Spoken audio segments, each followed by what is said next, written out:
부동산 투자는 매우 어려운 일 가운데 하나다.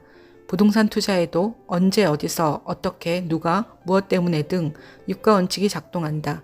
이처럼 유가원칙 투자도 투자처에 따라 고려할 요소가 매우 다르다. 이미 완성된 형태의 도시인 강남은 재건축 정도 외에는 일반인이 쉽게 접근할 만한 것이 없기 때문에 언제 어디에 누가 어떻게 재건축해야 시장에서 가격이 높게 책정될까 고려하면 된다. 인구가 줄고 사회 경제적으로 수축 축소할 것으로 보이는 미래에는 인기 강남 재건축은 강북 도심과 강남 중심지 접근성이 한강변이 유망할 수밖에 없다. 반포나 압구정 등이 인기 상종가인 이유 중 하나이다. 최근 많은 이들의 관심을 받는 용산은 이와 다르다. 용산에는 고려할 요소가 매우 많지만 도로와 교량을 위주로 살펴보는 게 좋다. 용산은 도심 강남 여의도로 통칭되는 서울 3대 개발축의 한가운데 있다.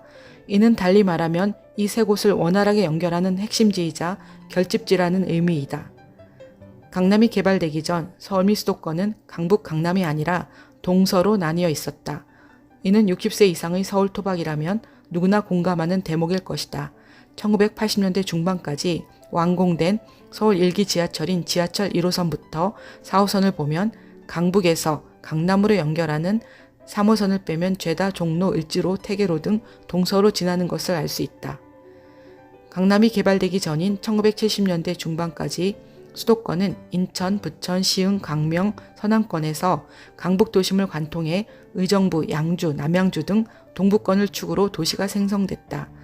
따라서 서울 1기 지하철 계획이 수립되던 1970년대 중반에는 서울역, 종로, 청량리 구간의 기존 1호선 외에 2개 노선을 을지로, 태계로 등 도심 교통난 해소에 주력했고 3호선 1개 노선만 막 개발이 시작된 강남, 즉 영동 개발 지역에 배치한 것이다. 그런데 서울의 1기 지하철 4개 노선 중 3개 노선이 용산을 관통하거나 스치듯 지나고 있다. 이미 60년대에서 70년대부터 용산이 서울의 중심이며 만약 미군이 주둔하지 않았다면 지금보다 더 많은 노선이 용산을 통과했을 것으로 어렵지 않게 추측할 수 있다. 용산구는 한강에 놓인 30개 가까운 다리 중 6개를 보유하고 있다. 이는 강남구, 마포구 등과 함께 선두권으로 한강을 접한 면적을 감안하면 유역 면적당 가장 많은 한강 교량을 거느리고 있다. 용산구에 놓인 한강다리는 한강대교, 한남대교, 반포대교, 원효대교, 잠수교, 동작대교로 모두 1980년대 초반에 완공됐다. 강남구나 마포구에 놓인 한강다리가 1990년대와 2000년대 이후 집중 완공된 것에 비춰볼 때 용산의 일찍부터 지리적 중요성이 부각된 것이다.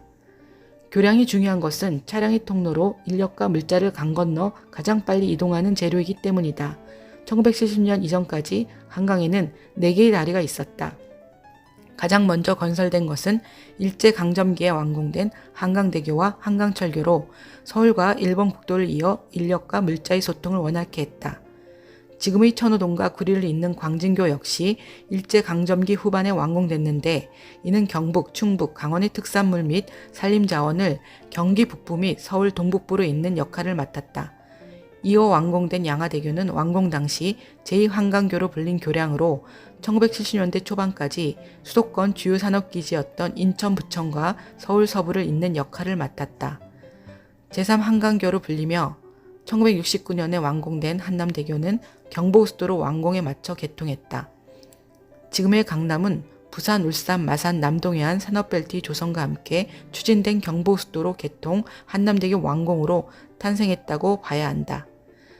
그로부터 수십 년이 흐른 지금 서울은 GTX와 주요 역세권 개발을 통해 또 다른 개발 시대로 접어들고 있다. 고령화가 시작되고 인구가 본격적으로 줄면 개발 여력이 소진된다. 따라서 앞으로 10년 정도가 서울 및 수도권의 개발 수요가 남아있다고 봐야 할 것이다. 향후 10년 개발 수요지 중 가장 유망한 곳은 용산으로 봐야 한다. 미군이 주둔했기 때문에 반세기 넘게 개발이 멈췄고 최근 들어 미군 부지가 하나둘 반환이 이뤄지면서 개발이 가시화되고 있다. 개발이 시작되면 앞서 짚었듯 교량과 도로를 따라 순차적으로 진행될 것이다. 많은 투자자들은 한남 뉴타운이나 동부이춘동 등을 용산 채선호지로 꼽고 있다. 하지만 투자 측면만 본다면 그렇지 않을 가능성도 있다. 뉴타운은 해당 지역에서 가장 낙후된 곳이다. 워낙 낙후됐기 때문에 개발을 통해 주민에게 개선된 생활 환경을 제공하려는 것이다. 이는 이미 완성 단계에 접어든 마포 아현 뉴타운을 생각하면 쉽게 짐작할 수 있다. 한남 뉴타운이 일찍 주목받은 것은 대단지로 개발이 이뤄질 가능성이 높아 주요 건설사들이 눈독을 들일 만한 데다 장충동, 한남동, 신사동으로 이어지는 경부 개발축을 끼고 있어 지방 투자자들이나 강남 주민들이 탐낼 요소를 갖췄기 때문일 것이다. 이는 회원동 명동에서 반포대교 반포로 이어지는 곳에 위치한 구반포, 신반포 일대 아파트들이 재건축을 통해 최고가를 구가하는 것을 보면 쉽게 추론할 수 있다. 지금은 한남 3구역에 위치한 한남대교, 한남로 일대뿐 아니라 반포대교, 반포로 일대에 접한 한남 뉴타운 지역도 재개발 바람이 불고 있을 것이다. 광화문시청 한강로, 한강대교로 이어지는 개발축은 아모레퍼시픽을 비롯해 주요 대기업이 등지를 틀고 있고 주상복합이 하나둘 들어서고 있다. 서울역과 용산역을 끼고 있는 데다 국가상징거리와 일본 국도의 최정점에 위치한 곳이다. 용산공원과 주요역 접근성이 뛰어남에도 도로가 다소 좁은 게 흠이지만 그 흠결을 철도의 지하로 해소할 수 있다. 용산에서 마지막으로 주목받을 곳이 서대문, 언효로, 언효대교, 여의도로 이어지는 개발축이다. 이 일대는 철도 정비창 부지와 전자상가 등 유휴 개발지가 많아 개발이 이뤄질 경우 지가 상승폭이 가장 높을 곳으로 예상된다. 한남로, 한남대교 라인이나 반포로, 반포대교 라인은 북쪽이 을지로, 태계로 등을 끝으로 북한산에 막혀 있으나 한강로, 한강대교와 원효로, 원효대교 라인은 서대문, 독립문, 통일로, 문산 등 북쪽이 열려 있다는 점이 특징이다. 강북과 강남을 연결한다는 의미에서 이미 개발이 완성 단계에 접어든 용산 동부 라인보다 장래가 밝다고 할 수 있다.